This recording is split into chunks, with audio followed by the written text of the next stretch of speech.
In the heart of Brooklyn, police were called to a brutal crime scene inside a second-floor apartment. 28-year-old Tyler Monroe, a youth counselor, had been found murdered in his living room, stabbed multiple times, eyes wide open, mouth frozen in a silent scream. But there were no signs of forced entry, no fingerprints, no weapon. Just one person sat silently on the blood-specked couch. Emily Park, a 16-year-old deaf girl with autism. She didn't scream, didn't cry, just rocked slightly, clutching a battered sketchbook. Detective Claire Dawson, leading the case, flipped through Emily's book, expecting doodles. Instead, she froze. On the page was a detailed sketch of a man, mid-30s, unshaven, wearing a long coat, a jagged tattoo on his neck. The caption written beneath in shaky, childlike pencil read, "He watches, even when you don't."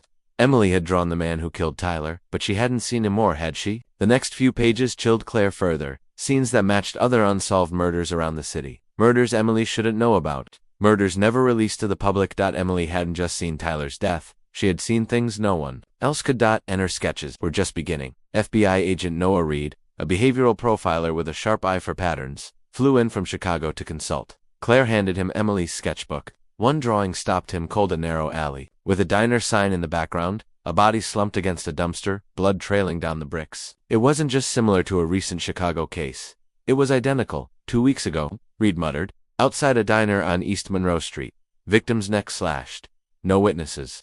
Emily had never been to Chicago. No media had released images of that alley, yet her sketch included minute details. The faded graffiti on the dumpster, the broken security light, even the torn umbrella over the trash can. She couldn't have imagined it. Claire asked her to draw something again, anything. Emily stared at the blank page for 5 minutes, then slowly began sketching. She finished and passed it to Reed. His blood ran cold. The image was of their current room. Claire was sitting in a chair. Reed stood by the window. Behind them, in the doorway, loomed the same hooded man, scar across one eye, holding something small in his hand. Security checked the building. Outside, 1 block away, a hooded man was seen watching. Emily's newest sketch showed a house dilapidated, surrounded by dead trees, with a crooked porch and shattered windows. In the basement, she'd drawn a chair bolted to the floor, chains, and a single hanging light bulb. On the wall, smeared in red, a symbol resembling an eye. Claire ran the image through property records and found a match. A foreclosed home in South Boston. Red, skeptical but curious, joined her on the flight. The house was exactly as drawn. Inside, the floor creaked under every step. Dust coated everything, except for the basement door. Its handle looked recently touched. Downstairs, in the musty dark, they found it. The same chair, the same chains. A bloodstain pooled beneath. Forensics identified traces of blood from 3 missing persons, including 1 child. Emily had never set foot in Boston. Claire was shaken. She's not just sketching from memory, she whispered. She's seeing him, wherever he is. Reed flipped to Emily's next drawing. The killer, holding a camera, surrounded by monitors. Behind him, written in blood across a cracked wall. Remember, this wasn't random. This killer wanted them to see. And somehow, through Emily, he was making her watch. Back at the Chicago field office, Claire couldn't shake the feeling. Something was hiding in Emily's sketches, something deeper than scenes of death.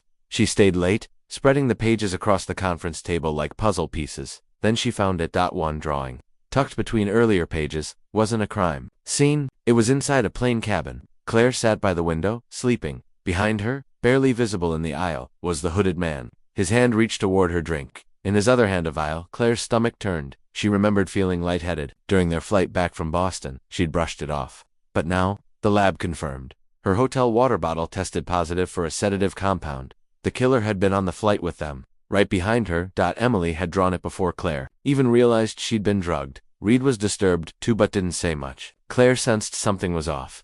Emily, once again sketching in silence, handed her a new image that night. It showed Claire inside a coffin. Her eyes were closed, lips sewed shut, and above her body were the same chilling words. She didn't believe me. Emily wasn't just a witness. She was giving warnings. Claire knew they had missed something in Emily's history. If the killer was connected to her, that connection might have begun long ago. She began reviewing Emily's childhood records and her late mother's files.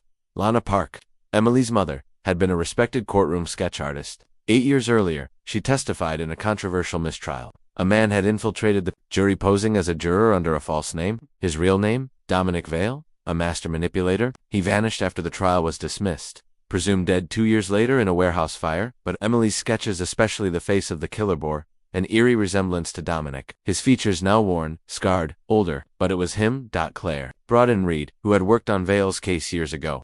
He's supposed to be dead, he said. I saw the photos from the fire. Claire didn't believe it anymore. Neither did Emily. In one of Emily's older sketches, drawn just months before Tyler's murder, Dominic stood beside her mother smiling while Emily hid behind a wall.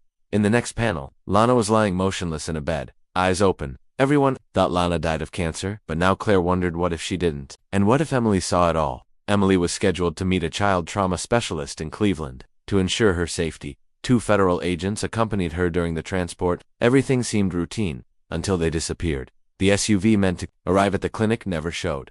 2 hours later, local police found it abandoned under a bridge. The 2 agents were alive but unconscious, drugged with the same compound found in Claire's water bottle. And Emily? Gone. No signs of a struggle, no tire marks, no trace. But surveillance footage told a different story, one even more terrifying. From a nearby gas station, grainy video showed Emily stepping out of the vehicle on her own. A tall man, in a hooded coat, waited nearby. She paused, stared at him, then walked forward, and took his hand. Claire was stunned. Why would she go with him willingly? The next clue came from Emily's hotel room. Hidden inside a drawer was a folded page torn from her sketchbook. It showed a cabin in the woods, flames rising from its roof. In front of it knelt 2 figures, Claire and Reed, blindfolded, bound. Above them floated one word, scrawled in red ink, chosen. Emily hadn't been kidnapped, she had been claimed. Claire and Reed traced the cabin from Emily's drawing too. A wooded region in rural Pennsylvania, near Elk County. The area was isolated, dense with trees, and eerily quiet. Locals said hunters used the cabin during the winter. No one had rented it in years, but the lock on the door was broken and the floor showed fresh footprints. Inside, the air smelled of gasoline and decay. On the walls, photos of victims, of crime scenes, of Emily. And of Claire and Reed. From afar. Each photo had a strange symbol scrawled over it, matching one that appeared often in Emily's sketches. A circle split down the middle by a jagged line. A diary lay open on a desk with one sentence, repeated over and over. She sees what I want her to see. In the basement, they found chains, a bucket of blood, and a recorder still running. Reed pressed play. The voice was calm, mocking. You're not hunting me. I chose you. I made her draw your debts. Let's see if you believe her before you die. Suddenly, the floor creaked overhead. Claire looked up. The cabin exploded, throwing them both into the air. Claire awoke in a hospital bed in Pittsburgh, bandaged, bruised, and lucky to be alive. The cabin explosion had shattered her ear and fractured 2 ribs. Reed was missing, vanished from the wreckage. No body, no blood, just his ID badge found 200 feet from the blast site. But someone had left something for her at the front desk. An envelope marked for Claire in block letters. Inside, one of Emily's sketches, the clearest yet. The killer stood in full view, no hood, no shadows. His face was unmistakable. It was red. Claire couldn't believe it. She had trusted him, worked beside him. He had comforted Emily, helped crack cases. Could it all have been an act? She rushed the sketch, 2 forensics. At the same time, she requested DNA retesting from the crime scenes in Boston and Chicago. The results stunned everyone. Partial DNA matches from both locations confirmed Reed's presence. He had been stalking the investigations he was assigned to solve. It wasn't a coincidence, it was orchestration. Reed hadn't vanished in the fire. He had planned it, and Emily had seen the truth long before anyone else dared to believe it. Weeks passed, no sign of Reed. He had vanished like a ghost. Digital footprint, no activity on his bank accounts. The FBI declared him rogue. Claire, still recovering, returned to Emily's sketchbook again and again, searching for anything they'd missed. Then came a call from a Vermont gas station. A man had dropped off a deaf girl, left her alone, then disappeared into the woods.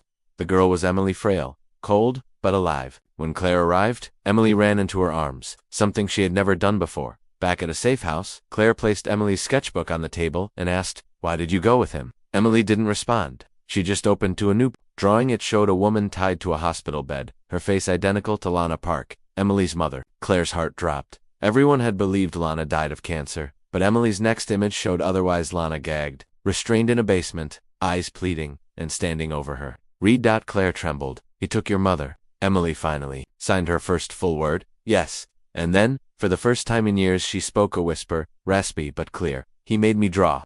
The witness had finally broken her silence. Emily's last drawing was different, more precise, more real. It showed a lake at sunset, a cabin with broken windows, and a man kneeling on a dock, hands behind his head, surrounded by agents. His face was clear, red, and beside him, standing calmly, was Emily. Claire studied every detail. They traced the lake to Maine, near a property Reed had once used for undercover operations. Claire, Emily, and a tactical team set out armed with caution and Emily's prophecy. They found the cabin, hidden among pine trees, decaying but occupied. Inside, photographs, notes, and a locked freezer containing strands of black hair, confirmed to be Lana Parks, outside, by the lake.